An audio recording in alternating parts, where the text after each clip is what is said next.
Hello there, I've been uploading beauty videos for exactly 2.5 years this weekend, so I thought I'd take it back to where it all started. My channel and this community has grown a lot since my very first Glossier Sunday video on their Balm Dotcom flavours in 2017, so I wanted to film an updated version with all of the new balms that have launched since then, plus your chance to win some of their latest flavours. You'll find reviews of almost every single Glossier product on my channel, and yes, a video swatching Skywash, their new matte eyeshadows, will hopefully be coming soon, but revisiting these babies has been highly requested too. Let's take a look at how the range has grown over time, break down some ingredient details, then a bit of a flavour and tint comparison with swatches. The original Balm Dotcom, or Balm Dotcom if you're in America, was one of the very first products Glossier launched with in 2014. Back then they only sold the balm, soothing face mist, priming moisturiser and perfecting skin tint. Who else remembers buying that very first set? In June 2015, coconut was the first flavour expansion for a tropical vacation feeling. Rose, cherry and mint joined the family in May 2016. I was in New York a month later and one of my favourite ice cream spots, Morgenstern's, even had matching Glossier flavours to celebrate. Birthday Balm Dotcom arrived the following summer in June 2017, and there's another food connection here because the brand collaborated with Milk Bar to make this flavour. We'll get onto that later. Mango was the next to appear in March 2019 to tease the taste of summer ahead, and finally the most recent flavour, Berry, launched last summer in August 2019. Balm Dotcom is really just a simple, basic lip balm. So many people swear by it, it's definitely been labelled the best balm ever by many customers and beauty editors, but if I've learnt anything from the 4,300 comments on my big lip balm video from a long time ago, it's that this area of beauty is probably the most personal. One person's best lip balm is another's worst nightmare, so you really have to go through a bit of trial and error and focus on using what works for you. In terms of ingredients, you'll find castor seed oil, beeswax and lanolin inside to help lock in moisture and form a barrier, but the number one ingredient on the list is actually petrolatum, also known as petroleum jelly. Glossier don't disclose ingredient percentages, but the fact that it's first probably means there's a fair bit. Petroleum jelly is a very common ingredient in balms, but many people are moving away from it and want more natural ingredients instead. It's popular because it's an occlusive, so it works as an excellent barrier to lock in moisture or block out the wind and cold, but it doesn't actually do anything to hydrate or nourish your lips on its own. I personally find balms with a lot of petroleum jelly almost make my lips feel more dry because it wears away quickly and you feel the need to keep reapplying. So layering a more hydrating balm on first, then locking it in with Balm Dotcom could be a good trick instead. As time's gone on, I've found this isn't a balm I reach for if my lips really need hydration. I personally don't find it nourishing enough, but I do enjoy wearing it when my lips are already in good condition because I love the flavours and the slight tint some of them add. I'll talk about the tints towards the end, but we'll run through them all individually first. In terms of texture, in my first video I described the finish as matte, which probably wasn't quite the right word, but I just meant that it definitely doesn't look really glossy like some lip balms. Your lips look smooth, but not super shiny, so it plays nicely with other products and you can layer it over lipsticks without getting in a mess. It definitely doesn't feel sticky, nice and smooth and light, and you could even play with it as a multitasking makeup product, particularly the original clear balm to pat onto your skin as a subtle dewy highlight or even create a bit of a lacquered eye look. Always check the ingredients first in case you have any sensitivities. Let's start at the beginning with the original Balm Dotcom. This clear, flavourless balm is designed to be a general skin salve, so you can use it on your lips plus other areas of dry skin, your cuticles, elbows, scratches apparently. Multitasking like this obviously won't work as well with the tinted version, so if you're looking for a really multi-use balm, I'd stick to the original. Coconut is also a clear formula, but this is where the flavours start to run free. I love this one. It's sweet and summery, but honestly tastes more like cake to me than coconut, or maybe cake icing. I can't put my finger on it, but it's delicious. You can see the formula sometimes separates a little bit with temperature changes, but it's still fine to use. Let me know if this has a true coconut flavour to you or a bit of something else in there. Rose is another one of my favourites, mostly for the flavour alone. You know how much I love rose products. I'll be sharing more of my top picks across different beauty categories in future. This rose taste is quite subtle, almost like a bite of rose macaron instead of something really sweet or syrupy. There's a soft pink tint to this one, but I find it very subtle, not super noticeable on my lips. Cherry is where the tint turns up. This is one of their boldest shades and the flavour is quite strong too. Definitely a medicinal sort of cherry, so it won't be for everyone, but I can handle it for the nice sheer wash of red it creates. A tinted balm like this could be a great way to get into wearing red on your lips for the first time because it's not as intense as a lipstick, so it's more buildable and approachable.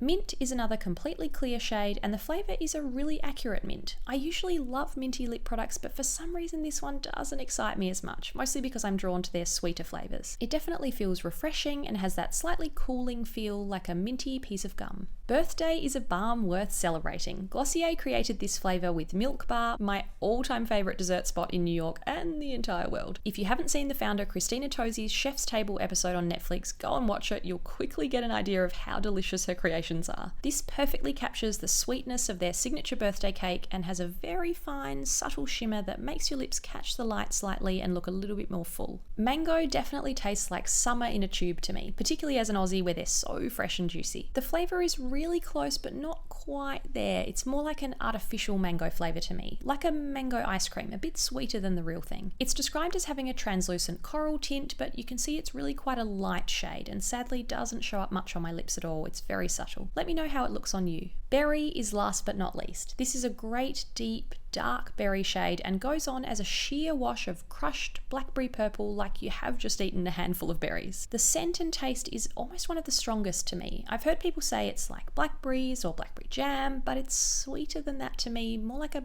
berry lolly or berry jelly. What does it remind you of? You can see there are only a couple of tinted shades that stand out in that lineup. That was Original, Coconut, Rose, Cherry, Mint, Birthday, Mango, and Berry. In the light here, they do actually seem more glossy than usual, possibly because the formula had warmed up a bit, being on my skin for a while, but I find they have more of a subtle sheen on the lips. In terms of tints, you've seen how subtle most of them are. Original, Coconut, and Mint are completely clear. Birthday has those fine flecks of shimmer. Rose is really soft, the pink's very subtle, and I thought Mango would be a brighter coral, but it's really light and barely there on me. You definitely get the most colour from Cherry and Berry. They're really quite pigmented and comfortable on the lips, so if you forget you're wearing a tinted balm and start rubbing your lips together, you could end up in a mess. Speaking of berry and mango too, I've got a few extras I wanted to share with you. I'm putting together 3 prize packs with a mango and berry balm in each. The giveaway is international as always, and I'll leave the link to enter in the description box below. I run my giveaways through Instagram because it's just the most secure place to contact winners because YouTube has pretty unreliable reply notifications and they sadly removed their private messaging. If I'm putting together my official ranking of the Balm Dotcom flavours, I'd have to go with Rose first,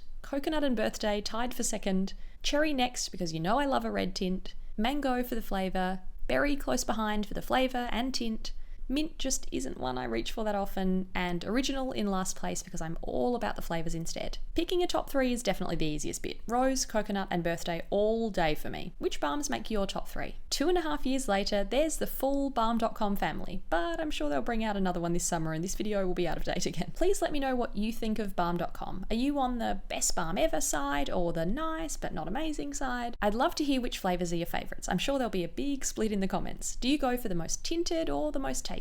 Finally, please share the flavours on your wish list. What do you hope they'll bring out next? I'm keeping my fingers crossed for peach or maybe watermelon this summer. See you for another Glossier Sunday video soon. Thanks for watching. See you next time.